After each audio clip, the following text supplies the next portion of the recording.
Bonjour et bienvenue dans Facile Office. Aujourd'hui, on s'intéresse à une option de Word qui s'appelle les sauts de section et qui nous permettent de créer des documents à l'intérieur de notre document.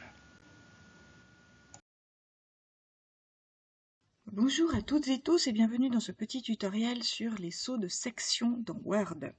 Alors, pour commencer, qu'est-ce que c'est qu'un saut de section?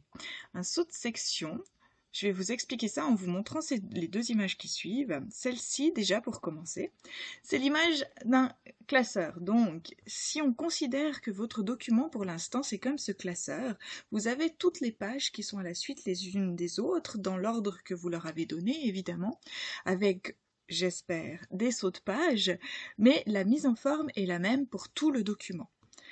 Et puis maintenant, si on voulait modifier une partie de ce document pour qu'il ait une mise en forme différente, il faudrait qu'on insère des sauts de section qui sont un peu comme les intercalaires qu'on met à l'intérieur de ce classeur.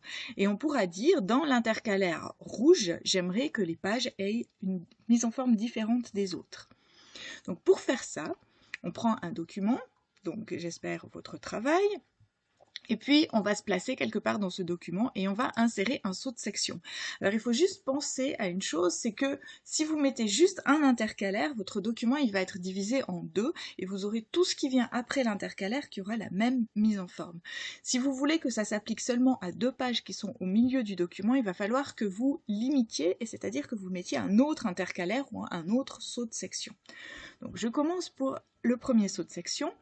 Je me place dans mon document, à l'endroit où j'aimerais le mettre, et puis je vais aller sous Disposition, Saut de page.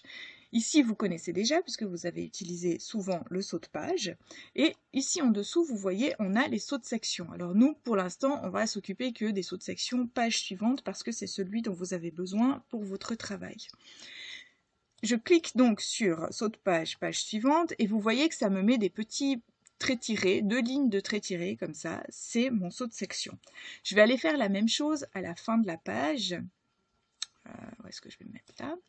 Et puis je vais faire un autre saut de section, page suivante, voilà. Et puis, du coup, ici, vous voyez, j'ai mon autre saut de section. Donc, quand il a plus de place sur la ligne, il marque en entier, saut de section, page suivante, donc c'est bien ce que je veux. Ce qui veut dire que cette page-là, maintenant, elle est séparée des autres, elle est entre deux intercalaires et je vais pouvoir modifier la mise en page si j'en ai envie. Donc par exemple, je peux modifier les marges. Je vais aller lui mettre une marge à 3,5. Je me demande pourquoi je fais ça. Peut-être que c'est la marge qu'il faudrait mettre pour les lettres commerciales. Et vous voyez qu'ici ma marge a changé, elle est maintenant à 3,5. Mais vous voyez que dans le reste de mon document, elle est restée à 2,5 là où elle était au début. De la même manière, je peux faire toutes les mises en forme différentes que je veux sur cette page et je peux également changer l'entête et le pied de page, les enlever dans cette section-là et pas dans les autres. Mais ça, je vais vous laisser vous amuser et essayer de le faire. Et si jamais vous avez un souci, vous n'hésitez pas à me contacter. Je suis toujours disponible et je réponds volontiers à vos questions.